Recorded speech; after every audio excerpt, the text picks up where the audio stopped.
नमस्कार विद्यार्थियों, हिंदी क्लासेस की इस ऑनलाइन क्लासेज में एक बार फिर से आपका स्वागत है। कल हम पढ़ रहे थे हिंदी भाषा व व्याकरण की सामान्य जानकारी भाग 2। वीडियो के अंत में कल मैंने आपसे एक सवाल किया था कि हिंदी भाषा का विकास कौन सी भाषा से हुआ। तो वीडियो की शुरुआत करने से पहले हम उस प्रश्न का जवाब जान लेते हैं। प्रश्न था,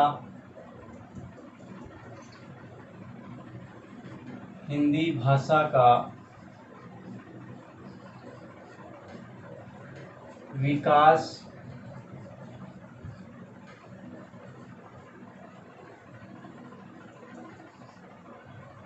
कौन सी भाषा से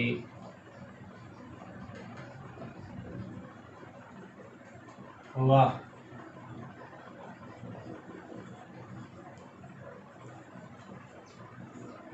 ऑप्शन ए में था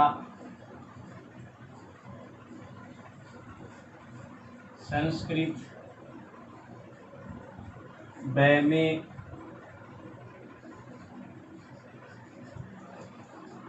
अपभ्रंश,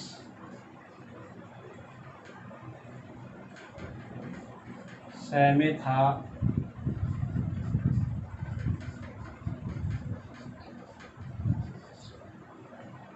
सौरसेनी, द में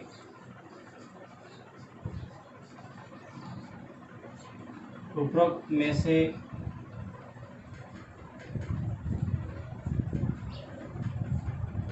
कोई नहीं। इसमें कौन सा उत्तर सही है? तो विद्यार्थियों, इसमें स उत्तर सही होगा, क्योंकि हिंदी भाषा का जो विकास है सौरसेनी भाषा से ही माना जाता है। सौरसेनी से ही माना जाता है।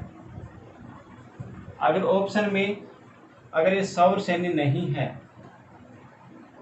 और अपभ्रंश भी नहीं, मानो ये दोनों अगर नहीं हो तो इससे माना जाएगा।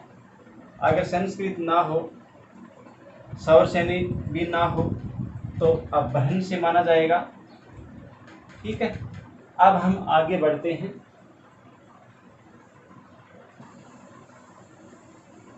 कल हम चर्चा कर रहे थे राजभाषा।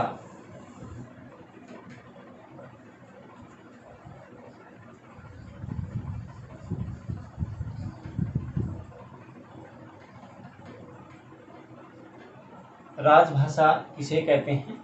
सरकार का कार्य जिस भाषा में किया जाता है उसे हम राजभाषा कहते हैं। इसके बाद में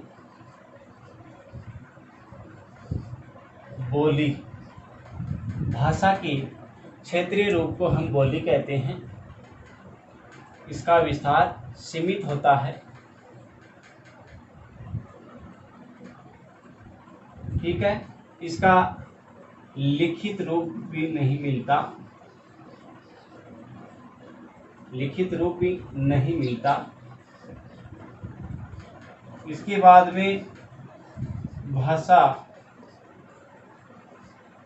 जब हम अपने विचारों एवं भावों को एक दूसरों के सामने प्रकट करते हैं उसे हम भाषा कहते हैं। इसका जो विस्तार वो व्यापक होता है। इसका लिखित रूप मिलता है।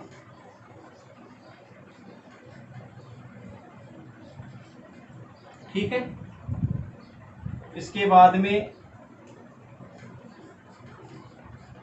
मातृभाषा।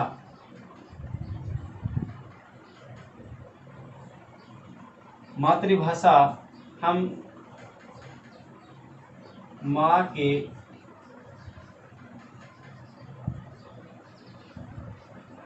मुख से सीखते हैं।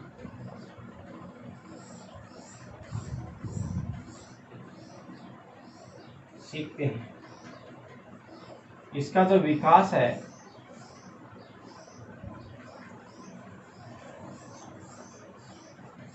परिवार व समाज से माना जाता है। परिवार व समाज से हुआ। मातृभाषा का जो विकास है परिवार व समाज से हुआ। इसके बारे में भारतेंदु हरिश्चंद्र ने बहुत ही सुंदर बात बोली थी। निज भाषा उनती अहे, सब उनती को मूल, बिन निज भाषा ज्ञान के मिटन नहीं ये किसूल। अर्थात हम मातृभाषा के अभाव में हम आगे नहीं बढ़ सकते, ये ज़रूरी है। इसके बाद में बात करें राष्ट्रभाषा, जो भाषा संपूर्ण राष्ट्र में बोली जाती है। अर्थात राष्ट्र व देश के लोग जिस भाषा को बोलते हैं, अधिकांश लोग जिस भाषा को बोलते हैं उसे हम राष्ट्रभाषा कहते हैं। ठीक है, अब हम आगे बढ़ते हैं। व्याकरण क्या है? व्याकरण कितने पदों से बना है?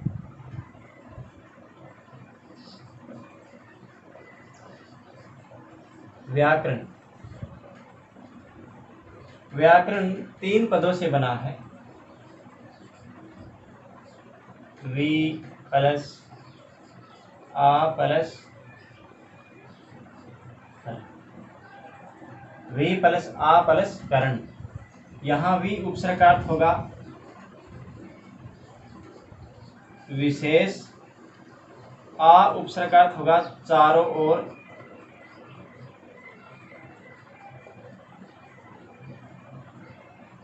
करण का अर्थ होगा करना। अब देखो इसमें एक मूल बात ये भी है कि कर रूप होता है हिंदी का,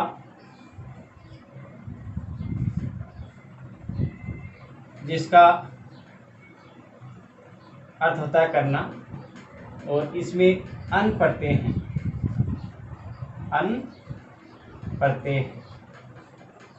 अब देखो अन पढ़ते हुआ और कर हिंदी का रूप है, लेकिन क्री धातु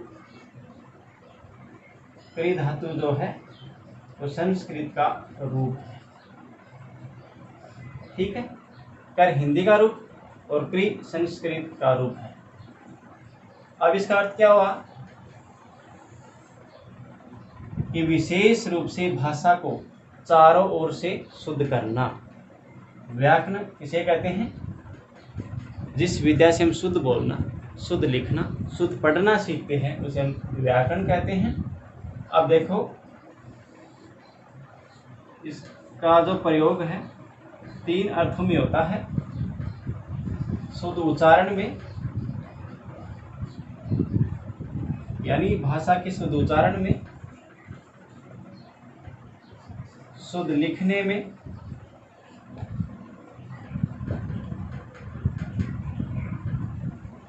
और शुद्ध प्रयोग में।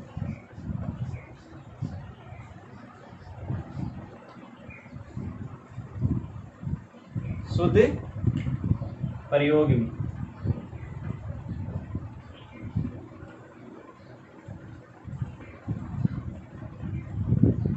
शुद्ध उच्चारण में, शुद्ध लिखने में, शुद्ध प्रयोग में। तो विद्यार्थियों आज इतना ही। आप नियमित रूप से घर पर पढ़ते रहें, स्वस्थ रहें, मस्त रहें। नेक्स्ट चैप्टर हमारा होगा वर्ण विचार, जो हम अगले अध्याय में पढ़ेंगे। धन्यवाद।